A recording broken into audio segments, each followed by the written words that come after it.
Mi exmujer me invitó a su boda solo para burlarse de mí. Pero llegué con su prima favorita y un regalo que nadie olvidará, que su marido es mi empleado. Durante casi 2 años, Amanda fue el centro de mi mundo. Lo digo sin orgullo, porque a la distancia no sé si fue amor o solo una costumbre mal disfrazada de cariño, pero en su momento yo estaba convencido de que ella era todo lo que necesitaba. Nos conocimos cuando yo trabajaba como técnico en una cadena de talleres de autos en el sur de Houston, y ella era parte del equipo administrativo que pasaba una vez al mes a revisar cuentas. No teníamos nada en común más allá de que compartíamos almuerzos apurados en el mismo comedor del personal. Pero a ella le gustaba que yo siempre tuviera grasa en las manos y a mí me encantaba que supiera cómo hacer que todos le obedecieran sin siquiera alzar la voz.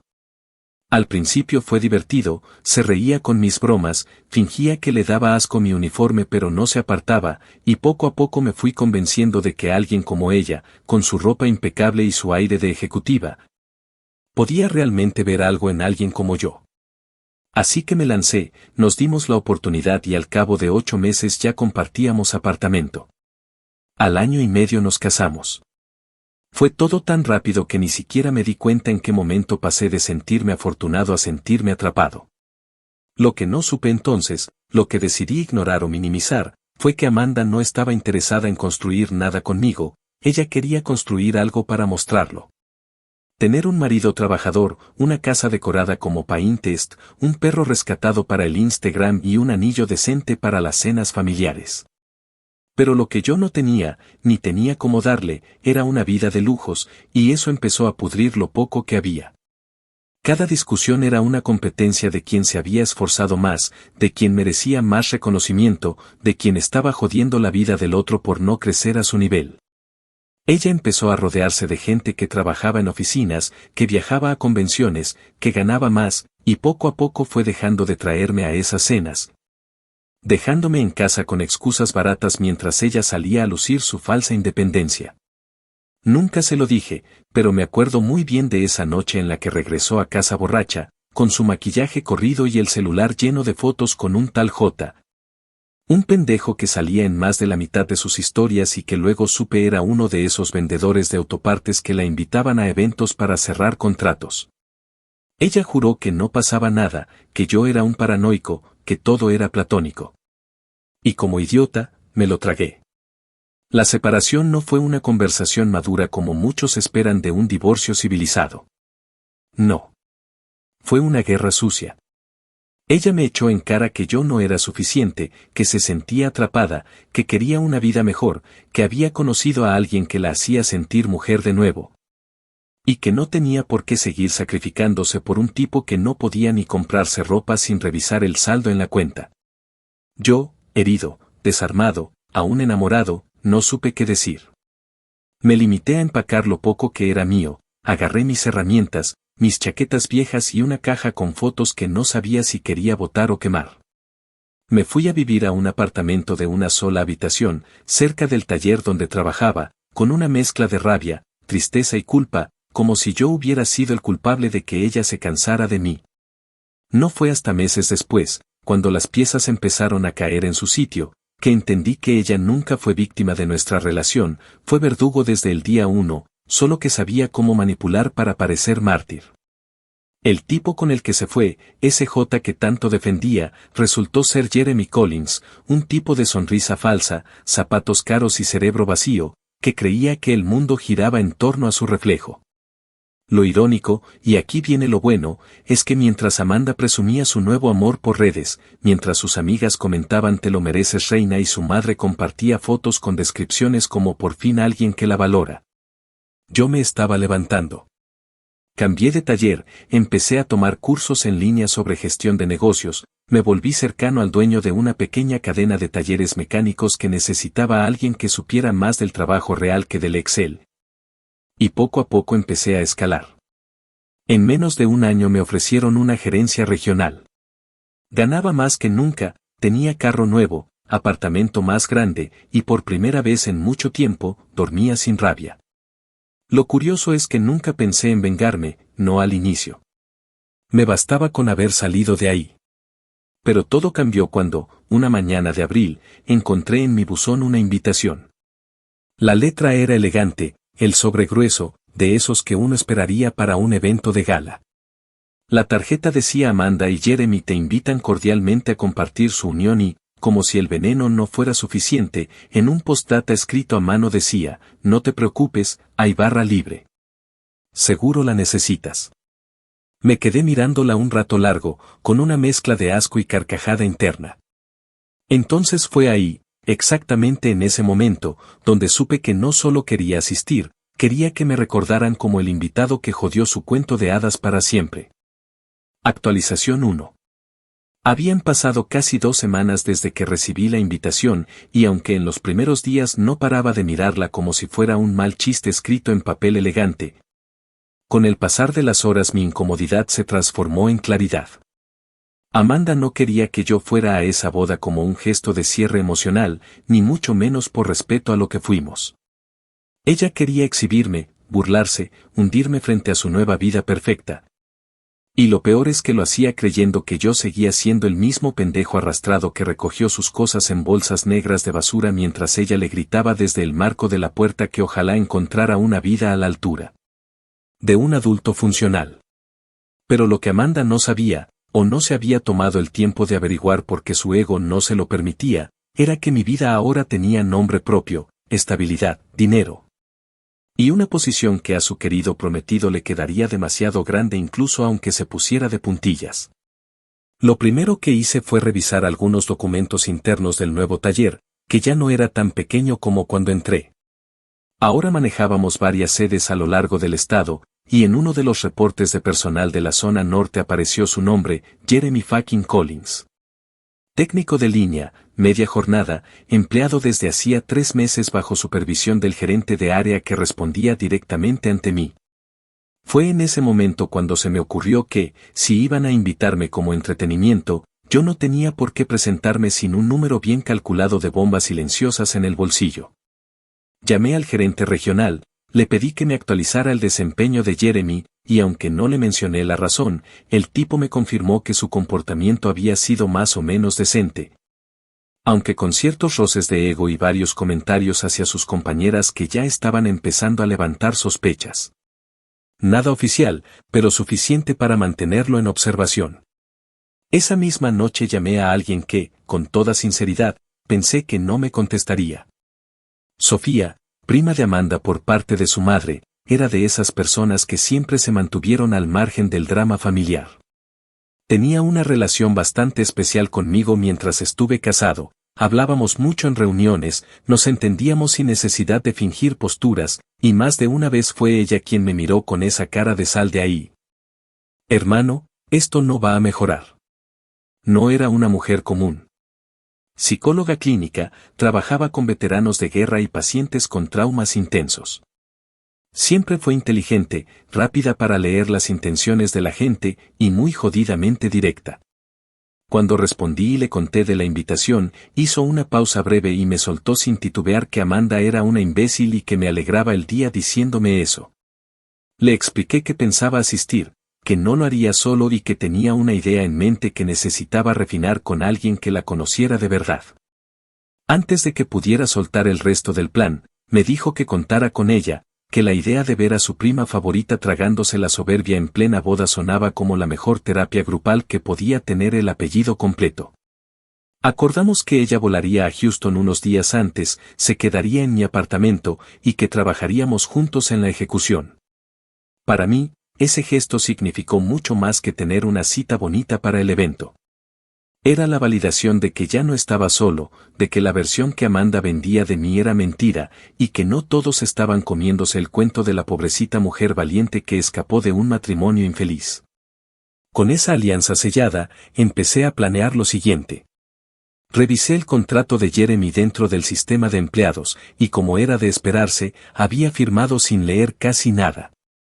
Había una cláusula específica que me permitió iniciar el proceso para reubicarlo temporalmente a una sucursal en Beaumont, a más de 2 horas de Houston, bajo el pretexto de un refuerzo urgente por baja de personal.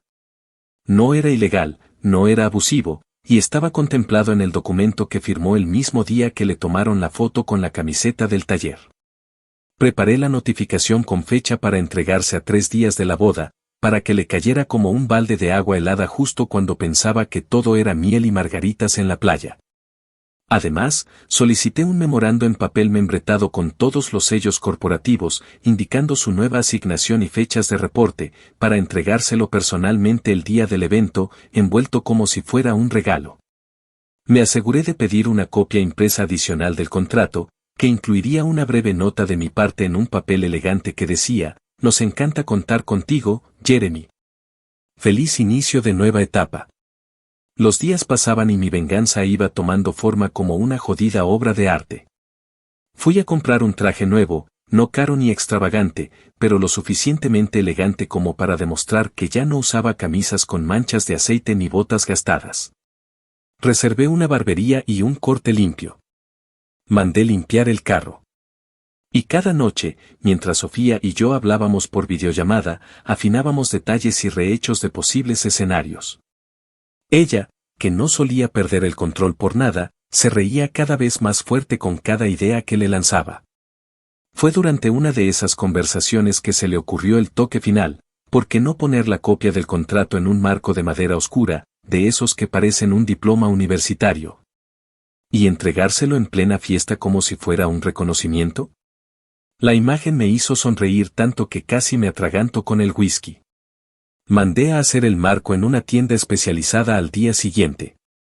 Mientras todo esto pasaba, no faltaron los mensajes venenosos de Amanda. Una semana antes del evento me escribió que no olvidara llevar corbata, que no quería arruinar las fotos con mi aspecto de mecánico. Me limité a contestarle que no se preocupara, que iba a llegar vestido de acuerdo al evento. No mentí. Iba a ir como un puto gerente regional con un sueldo que ella jamás se habría imaginado que yo podría ganar. Cada mensaje de ella confirmaba que no había cambiado un carajo, seguía siendo la misma ególatra que se creía protagonista de una telenovela en la que todos los que la rodeaban solo existían para aplaudirle las decisiones. Lo único que cambió fue que esta vez, yo no iba a seguir en su elenco. Faltaban 5 días para la boda, y aunque por fuera parecía tranquilo, por dentro tenía una energía que no sentía desde hacía años. No era ansiedad.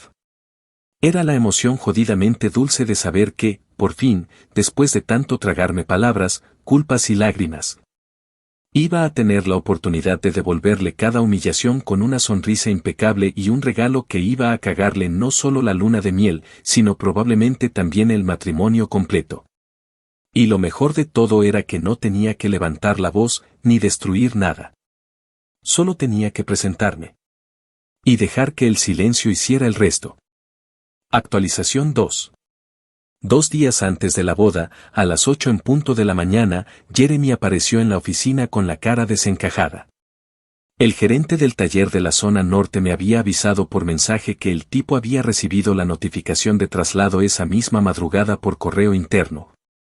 Pero no pensé que se tomaría la molestia de venir hasta la sede principal sin siquiera avisar. Apenas lo vi, parado en el pasillo con esa actitud de yo soy amigo del jefe, supe que venía a rogar.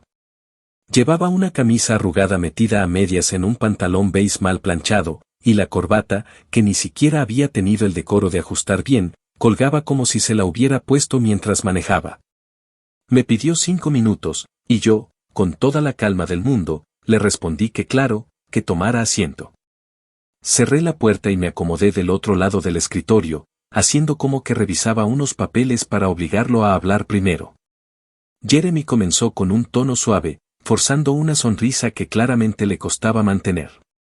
Dijo que entendía que a veces había reestructuraciones, pero que justo ahora no podía aceptar un traslado porque estaba a punto de casarse, que tenía la luna de miel pagada, que el departamento estaba en remodelación, y que sus planes no contemplaban una mudanza temporal a más de 2 horas de donde su nueva esposa, y lo dijo así, como si fuera una reina en construcción, estaba echando raíces. Le respondí con voz neutra, casi con tono de protocolo, que comprendía sus circunstancias personales, pero que en el contrato que firmó él aceptó estar disponible para traslados internos según necesidades operativas. Y que este en particular obedecía a una vacante urgente por una baja médica. que si lo rechazaba, se consideraría una renuncia voluntaria y que, como ya sabría, eso desactivaba todos sus beneficios laborales y compensaciones futuras. Jeremy empezó a tensarse, su voz se elevó un poco y soltó que nadie le había explicado eso cuando firmó. Le contesté que todos los empleados recibían el mismo documento y que no era mi responsabilidad si él no lo había leído. Intentó ponerse en modo colega, diciendo que sabía que yo era nuevo en el puesto pero que quizás podía hablar con alguien de más arriba para cancelar el traslado. Me reí en su cara, sin poder evitarlo, y le dije con toda claridad que yo era ese alguien de más arriba. En ese momento se quedó callado. Lo vi tragar saliva. Me observó con más atención, como si recién en ese instante se diera cuenta de quién era, de dónde me conocía realmente. En su cabeza se encendió algo, un recuerdo, una conexión que probablemente le llegó como un relámpago. Su expresión se transformó de súplica a incomodidad. Quiso preguntar algo, pero no se atrevió. Le repetí que tenía hasta el lunes para presentarse en Beaumont, que ya se habían hecho los arreglos y que no se tolerarían demoras. Se levantó lentamente, murmuró un gracias por tu tiempo, y salió por la misma puerta por la que entró, con la espalda más encorvada que cuando llegó. Mientras lo veía alejarse por el vidrio de la oficina, no pude evitar recordar cuántas veces Amanda me dijo que Jeremy era un verdadero hombre, uno con aspiraciones, con iniciativa. No como tú que te conformas con un sueldo estable y una vida mediocre. Me pregunté si alguna vez supo que el tipo al que le estaba lamiendo las botas en su nueva vida no era más que un número más dentro de mi equipo. Me pregunté si alguna vez imaginó que su intento de castigarme con su felicidad me iba a sentar, literalmente, en la silla del director de orquesta el día de su función principal. Me sentí jodidamente satisfecho. Al llegar la noche, Sofía llegó al apartamento con una botella de vino en la mano y una sonrisa de complicidad.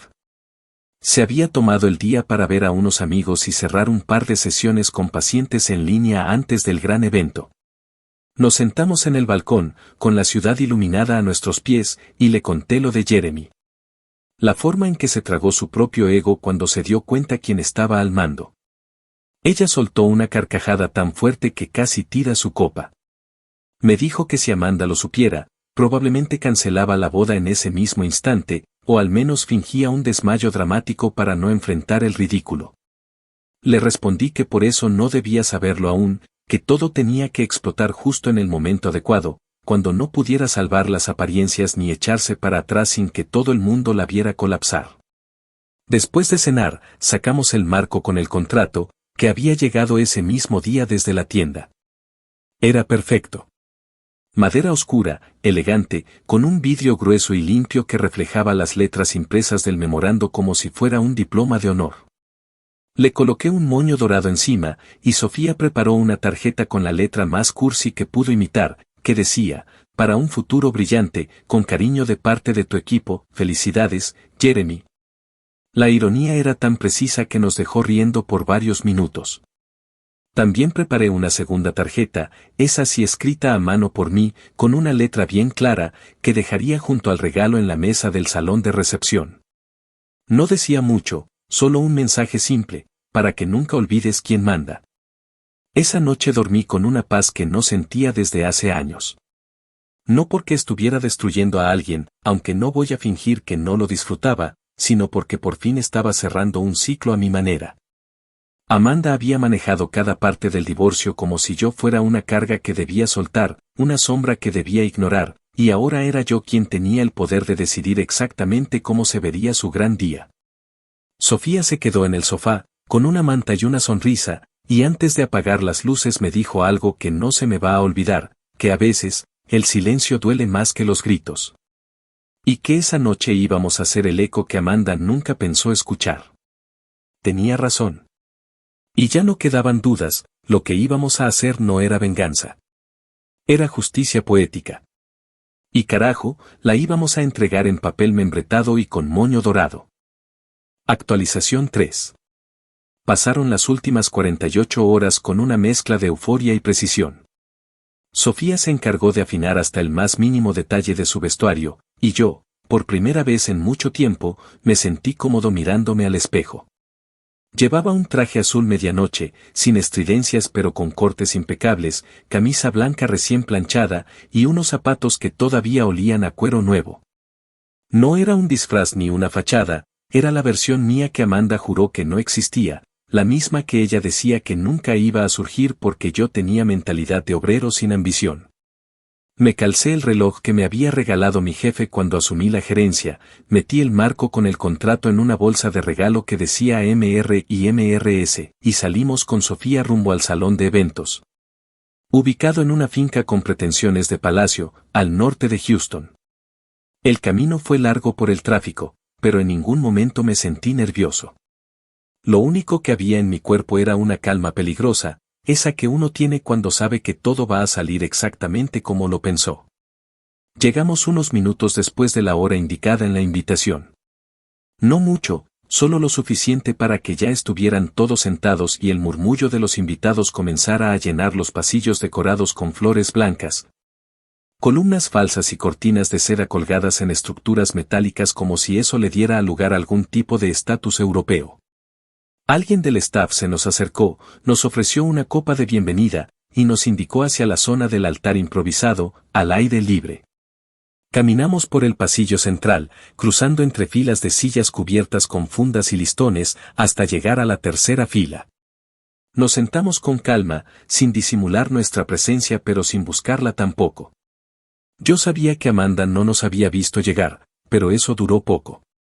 En el momento exacto en el que el coordinador le hizo una seña para que iniciara su caminata nupcial, su mirada se desvió levemente y se cruzó con la mía. Fue tan rápido, tan mínimo, pero fue suficiente para que algo en su cara cambiara. La sonrisa que había estado practicando desde hacía meses se le tensó, y por un instante, pareció que la respiración le fallaba. Luego notó que Sofía estaba a mi lado, impecable, con un vestido color burdeos que le quedaba mejor que cualquier maldito filtro, el cabello recogido en una trenza elegante. Y una expresión serena que era más letal que cualquier insulto. Ahí sí, Amanda tropezó con el pie derecho y tuvo que detenerse un segundo antes de recomponerse. El tipo que la esperaba en el altar, Jeremy, nos vio también. Su cara fue aún mejor. Se congeló. Literalmente. Lo vi pestañear 3 veces seguidas, como si no pudiera creer lo que estaba viendo. No le hizo ningún gesto a Amanda. Solo volvió a mirar al frente, pero su mandíbula se tensó como si acabara de recordar algo que había intentado enterrar. La ceremonia en sí fue una farsa disfrazada de cuento. Todo estaba milimétricamente coreografiado para parecer perfecto, pero era como ver una de esas series malas de reality show en donde todos sonríen porque hay cámaras, aunque se odien en silencio. El oficiante leyó un texto genérico sobre el amor y la construcción del futuro, mientras Amanda asentía como si estuviera entendiendo algo profundo. Jeremy apenas lograba repetir sus líneas sin mirar hacia nosotros.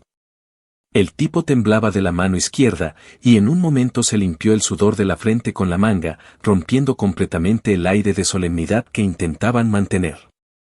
Cuando llegaron a los votos, Amanda le dijo con voz temblorosa que él era el hombre que le devolvió la esperanza. Y fue en ese instante que miró brevemente hacia donde yo estaba. Fue fugaz, como una pequeña puñalada visual. Como si necesitara que yo la escuchara decir eso. Como si aún le importara que yo supiera que, en su cabeza, había ganado. Me limité a sostenerle la mirada. No sonreí. No fruncí el ceño. Solo la miré, en completo silencio, como si estuviera viendo a una actriz mediocre en su última función. Cuando terminó la ceremonia y comenzaron a guiar a los invitados hacia la recepción, Sofía se tomó de mi brazo y me susurró que todo estaba yendo mejor de lo que esperábamos. Tenía razón.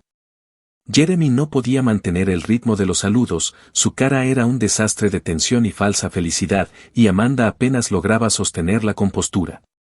La mayoría de los invitados no se dieron cuenta, pero quienes conocían bien a la familia empezaban a murmurar cosas al oído. Nos dirigimos al salón principal, decorado con cortinas de terciopelo, centros de mesa ridículamente grandes y una pista de baile con luces tenues y un letrero de neón que decía Forever Starts Now. Como si esa frase barata pudiera sostener un matrimonio construido sobre mentiras. Antes de sentarnos, caminé hacia la mesa donde estaban los regalos.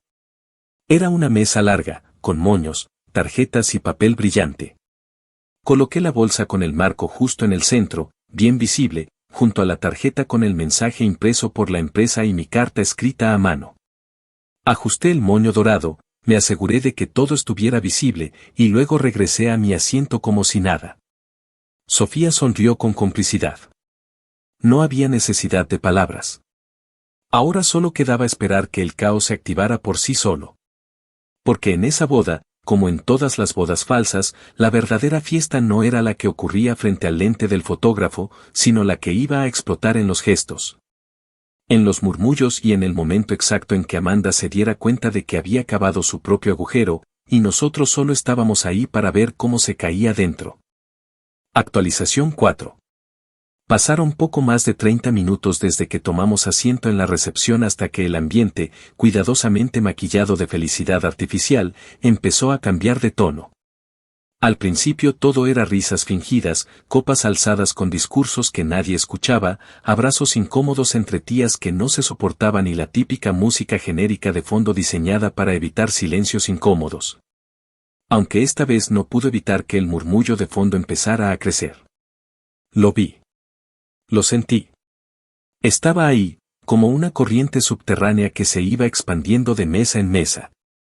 Sofía, sentada a mi izquierda, comía despacio, con la elegancia tranquila de quien sabe que la función principal apenas está comenzando. Mientras yo fingía interés en la conversación absurda de dos tipos que no tenían idea de quién era yo, pero se notaba que creían que Sofía era una modelo o alguna ejecutiva foránea, porque no dejaban de mirarla cada que creían que yo no estaba prestando atención. Fue entonces cuando se acercó una señora con exceso de perfume y un vestido verde botella que le quedaba 2 tallas más apretado de lo que debía, para preguntarnos. Con una sonrisa que no disimulaba la curiosidad malintencionada, como conocíamos a los novios. Le respondí, con el tono más educado que pude sacar, que Amanda había sido mi esposa hasta hacía poco y que Jeremy era ahora mi empleado directo. La mujer se quedó congelada unos segundos, como si no pudiera decidir si estaba escuchando mal o si había entendido algo completamente fuera de lugar. Antes de que pudiera responder, Sofía remató con un comentario aún más venenoso pero con tono dulce, dijo que yo había sido invitado personalmente por Amanda. Porque ciertas heridas no se cierran si uno no las frota frente a todos los invitados. La señora, evidentemente superada por la incomodidad, rió de manera tensa, murmuró un qué mundo tan pequeño y se fue con prisa, probablemente directa a soltar el chisme en la mesa de los tíos. En ese punto, Jeremy ya había abierto varios regalos. Lo hacían en un rincón del salón, donde habían colocado una pequeña cámara para grabar sus reacciones y crear recuerdos, como decía un cartel con letra cursiva.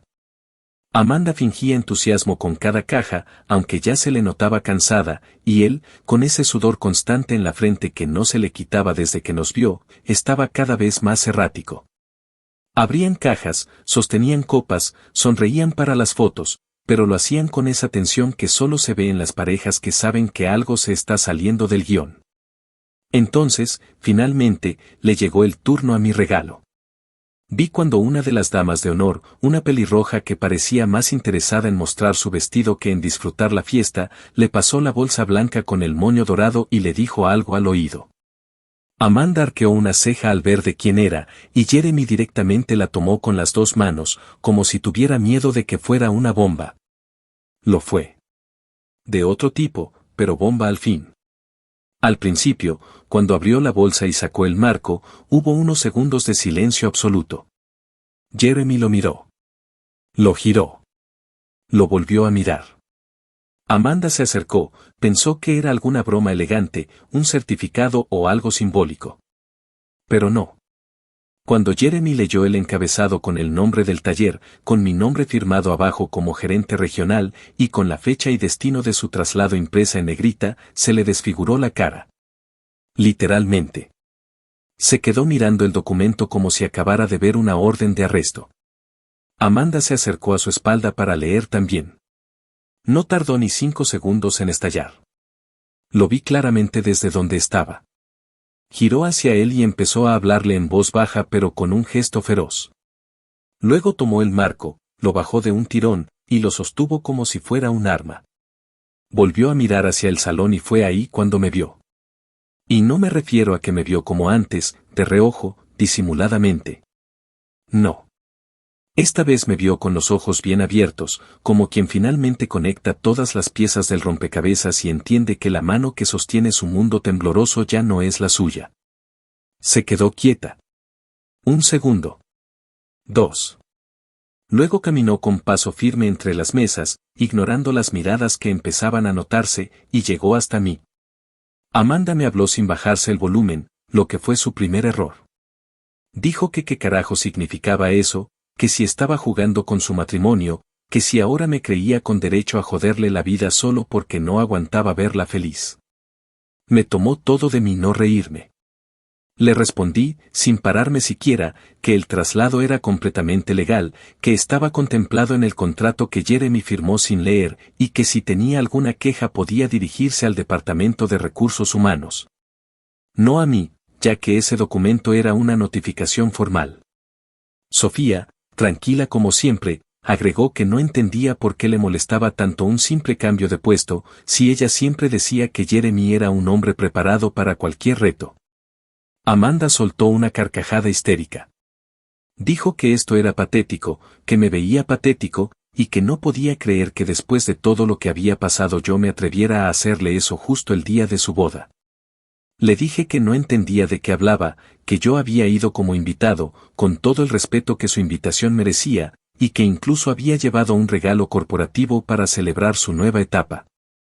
Me miró como si fuera el diablo, y luego giró para regresar con Jeremy, que en ese momento ya estaba siendo abordado por su suegra, que le hablaba al oído con cara de furia. Mientras varios invitados comenzaban a cuchichear abiertamente. Lo que siguió fue una cadena de consecuencias que Amanda ya no pudo controlar. Jeremy intentó justificarse, pero Amanda le gritó, esta vez sí, sin disimulo, que no podía creer que hubiera ocultado que trabajaba para mí. Él le respondió que no lo sabía hasta hace poco, que no tenía idea de que yo era el jefe grande y que si lo hubiera sabido no habría firmado nada. Ella le lanzó el marco con el contrato, que cayó al piso y se hizo pedazos. Algunos invitados grabaron con sus celulares. La banda dejó de tocar. Alguien del catering pidió que bajaran la música. En medio del caos, yo me levanté, tomé mi saco del respaldo de la silla, miré a Sofía y le pregunté si quería que nos fuéramos. Ella asintió con una sonrisa breve, y salimos por la misma puerta por la que habíamos entrado, dejando atrás el desastre cuidadosamente planificado que Amanda había soñado como su gran venganza. Pero el verdadero chiste de todo eso fue que yo no había gritado, no había interrumpido la ceremonia, no había buscado atención. Solo me senté, observé, y dejé que los fantasmas de su ego hicieran el resto. Fue la mejor forma de mostrarle que su gran día no era más que el último capítulo de una mentira, y que ni siquiera su nuevo marido tenía el control de su propia vida. Ella intentó destruirme con sonrisas falsas y fotos para Instagram. Yo solo le devolví la cortesía con un marco de madera, un papel firmado, y una lección que le iba a doler cada vez que viera una nómina. Actualización 5.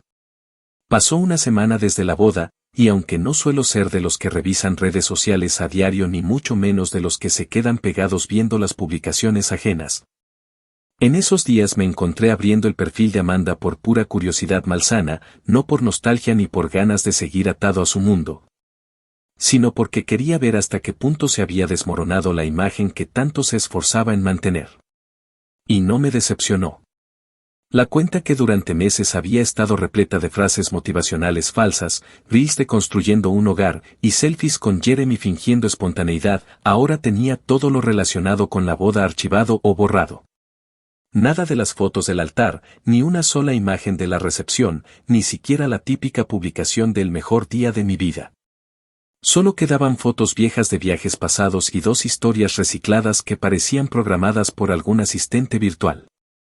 Esa ausencia hablaba más que cualquier post. Amanda, la mujer que había hecho de su boda un evento de exhibición, no podía soportar que su gran función hubiera terminado en escándalo y risas sofocadas entre los invitados. Lo que supe después no vino de ella, por supuesto. Fue Sofía la que me contó todo con lujo de detalles. Al parecer, al día siguiente del desastre, Amanda se había encerrado en la casa de sus padres, jurando que todo era un sabotaje planeado con mala intención y que Jeremy la había traicionado por omisión. Eso decía, como si no fuera ella la que había metido en su vida a un hombre sin conocer lo más básico de su presente laboral. Sofía, que seguía en contacto con algunos primos cercanos, me mostró los mensajes del grupo familiar, en los que Amanda exigía que nadie tuviera contacto con Sofía porque había tomado partido por mí. Lo cual era cierto, pero no con la intención de hacerle daño, sino de dejar de ser parte del culto absurdo que giraba en torno a sus caprichos. Por el lado de Jeremy, la historia fue aún mejor. El lunes siguiente a la boda debía haberse presentado en la sucursal de Beaumont a las 6 de la mañana. Nunca apareció. No llamó. No escribió.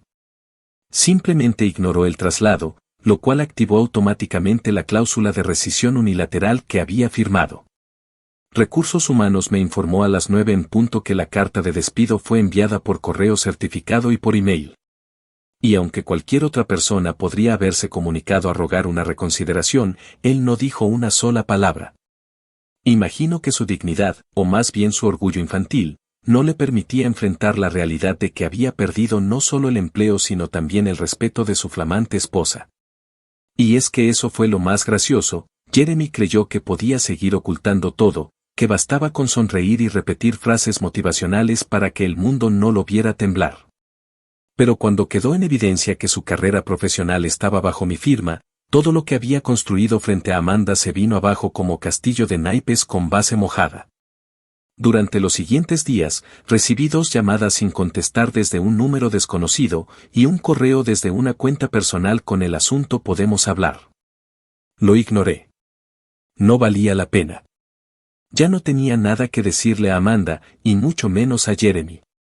Me limité a seguir trabajando, a revisar presupuestos, reuniones, avanzar con mis metas y a disfrutar de una tranquilidad que por mucho tiempo pensé que no volvería a conocer. Sofía seguía en la ciudad, y después de ese fin de semana, empezó a quedarse en mi apartamento cada vez con más frecuencia.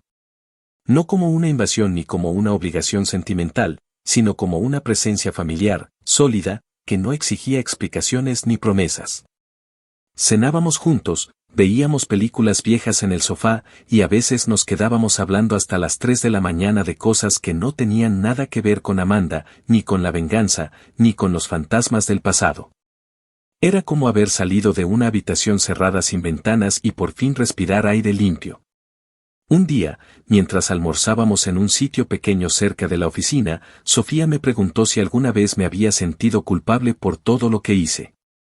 No lo preguntó con reproche, sino con la curiosidad genuina de alguien que entiende que incluso una venganza perfecta puede dejar preguntas flotando. Le respondí sin pensarlo mucho, le dije que no, que ni por un segundo. Porque lo que hice no fue por rabia, ni por rencor barato. Fue por mí. Porque tenía derecho a cerrar esa historia de la forma que merecía, y no como Amanda quería, con su narrativa manipulada y su pose de víctima decorada. Que si algo me quedó claro es que a veces, para que alguien aprenda, necesita perder aquello que usaba como escudo. Y Amanda perdió más que una fiesta bonita, perdió su control, su máscara, y el respeto de quienes empezaban a abrir los ojos ante la persona que realmente era. Los rumores no tardaron en propagarse. Algunos familiares de Amanda, que antes me miraban con superioridad, ahora me enviaban mensajes con frases ambiguas, como no tenía idea de todo lo que pasaba o uno nunca sabe con quién se casa de verdad. Uno incluso me preguntó si tenía vacantes en el taller. Me reí solo al leerlo. Era como si el guión de toda su vida hubiera colapsado y ahora los actores secundarios intentaran buscar un nuevo papel en otra función. Pero yo ya no era parte de ese elenco. Cerré esa puerta. Les dejé su caos, su incomodidad, su silencio forzado. Mientras tanto, yo seguí creciendo, avanzando sin necesidad de gritar que había ganado. Porque el que tiene que probar algo constantemente es el que en el fondo sabe que no tiene nada. Y Amanda, con toda su parafernalia, con todo su teatro de cristal, terminó rompiendo su propia ilusión con las manos llenas de arrogancia. Y lo más hermoso de todo fue que yo no tuve que alzar la voz ni una sola vez. Solo hice que el contrato hablara por mí. Solo puse un espejo delante de sus caras. Y los dejé solos para que vieran lo que eran. Actualización final. Había pasado ya medio año desde aquella boda. Desde ese salón de recepciones adornado como si se tratara de un cuento de hadas mal producido por una mente que nunca entendió que lo elegante no se compra con papel dorado ni con promesas recalentadas. Medio año desde que caminé por esa alfombra blanca sin decir una sola palabra fuera de lugar, desde que entregué un regalo perfectamente envuelto que contenía mucho más que un contrato, contenía un recordatorio. Que no todos nos quebramos para siempre. Que hay quienes aprenden, se levantan y devuelven lo recibido con intereses. Durante ese tiempo, Amanda y Jeremy dejaron de existir en mi día a día, no por indiferencia, sino porque ya no ocupaban ni espacio emocional ni mental. Pero el mundo da vueltas, y a veces esas vueltas regresan justo cuando uno pensaba que ya no hacía falta ajustar cuentas. Una mañana cualquiera, mientras revisaba correos en mi escritorio con una taza de café a medio terminar, vi aparecer un remitente conocido. No el nombre, porque Amanda había cambiado su dirección de correo desde el divorcio, pero sí el estilo. Esa forma pasivo-agresiva de escribir el asunto en minúsculas, solo quiero hablar. No tenía adjuntos. No tenía asunto comercial. Solo texto. Abrí el mensaje, no por curiosidad de saber qué quería, sino porque después de tanto tiempo sin verla ni oír de ella directamente, me pareció interesante ver en qué tono intentaría volver. El correo empezaba sin saludo. Directo. Me decía que no esperaba que le respondiera, que probablemente ya no le importaba nada de lo que saliera de su boca, pero que necesitaba decirme que se arrepentía. Que Jeremy la había dejado hace un mes, que se había ido a vivir con su madre a Tulsa, que no encontraba trabajo porque lo habían incluido en una base de datos interna como técnico que abandonó un puesto clave sin aviso. Y que desde entonces ningún taller lo quería cerca. Me explicó, con ese dramatismo que nunca perdió, que se sentía engañada, que había confiado en alguien que le ocultó todo, y que si bien no justificaba lo que me había hecho. Ahora entendía por qué yo había sentido la necesidad de vengarme. Ni siquiera terminé de leer el párrafo. Cerré el correo, lo marqué como leído y lo archivé sin más. No me molesté en responder. ¿Para qué? Ya no quedaba nada. La versión de Amanda que me mandó ese mensaje no era la misma que me gritaba frente a un juez que yo era un peso muerto. Esta nueva versión escribía con miedo, con vergüenza, buscando un mínimo de dignidad entre las cenizas. Pero a mí ya no me interesaba ser su redención. No era mi trabajo explicarle lo que había destruido ni cómo reconstruirlo. Ese era su castigo, y lo estaba cumpliendo sin que yo moviera un solo dedo más. Por otro lado, mi vida había seguido girando con una tranquilidad limpia. Había logrado abrir 2 nuevas sucursales del taller en ciudades cercanas, y una de ellas llevaba mi nombre como parte del sello comercial. El negocio crecía. Mis ingresos eran estables. Mis decisiones se respetaban. Ya nadie me preguntaba si necesitaba ayuda para alcanzar el nivel de nadie. Y Sofía, que al principio solo era una cómplice de una noche perfecta, se convirtió en mucho más. Al principio pasaba solo los fines de semana. Luego se quedó algunos martes. Después dejó un cepillo de dientes. Y cuando me di cuenta, ya tenía su nombre en el contrato de arrendamiento del apartamento. No como una ocupante, no como una visitante, sino como alguien que también construía algo conmigo sin la necesidad de gritarlo al mundo. Lo que más me gustaba de estar con ella era que nunca me exigía pruebas de amor.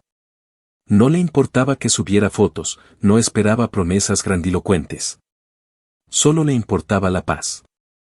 Y después de lo que viví, entendí que la paz no era silenciosa. La paz se siente. Y con ella, la sentía cada noche. Uno de esos fines de semana, mientras tomábamos café en el balcón, Sofía sacó su celular, lo giró hacia mí y me mostró una historia que alguien había compartido en un grupo familiar. Era una foto. Amanda, en lo que parecía ser una reunión informal, posaba con una copa de vino, sola, sin anillo, sin filtros, sin esa pose perfecta de esposa feliz. El pie de foto decía algo como reencontrándonos con nosotras mismas, acompañado de un hashtag que no pude evitar leer con desprecio, #nueva comienzo. Me reí por dentro. Porque claro que había un nuevo comienzo. El que empieza cuando se cae toda la farsa y no queda más remedio que caminar entre los escombros, sabiendo que uno los provocó. Le pregunté a Sofía si ella pensaba responderle en algún momento. Me dijo que no. Que Amanda no era alguien con quien se pudiera construir nada real, que siempre usaba a la gente como peldaños hasta que ya no servían. Y que si la vida le estaba cobrando cada mentira, eso no nos correspondía a nosotros arreglarlo. Y ahí supe que todo estaba cerrado. Que ya no había una sola parte de mí que quisiera venganza. Porque la venganza ya estaba hecha, consumada, servida y digerida. Porque no hubo violencia, ni necesidad de insultar, ni arranques desesperados. Solo hubo estrategia. Precisión. Y el momento exacto para dejar que todo se viniera abajo sin necesidad de empujar. Jeremy quedó marcado como un técnico irresponsable que abandonó su contrato en plena expansión. Amanda quedó expuesta como una mujer que no supo elegir ni siquiera la verdad. Y yo solo hice lo que tenía que hacer. Me levanté. Me superé. Y les mostré que a veces el silencio es más ruidoso que cualquier escándalo. Porque el verdadero castigo no fue perderme. Fue ver que sin mí, no eran nada más que una versión rota de lo que fingieron ser. Y la ironía más dulce de todo es que, mientras Amanda escribe correos buscando respuestas que ya no tengo intención de darle, mientras Jeremy manda hojas de vida que ningún taller quiere firmar, yo sigo con mi café por las mañanas, mis reportes entregados a tiempo, y la mujer a mi lado que no necesita destruirme para sentirse alguien. Eso sí es un final feliz. Solo que no fue el que ellos esperaban. Fue el mío. Y no me hizo falta joderles la vida. Solo les mostré quién la estaba sosteniendo desde el principio.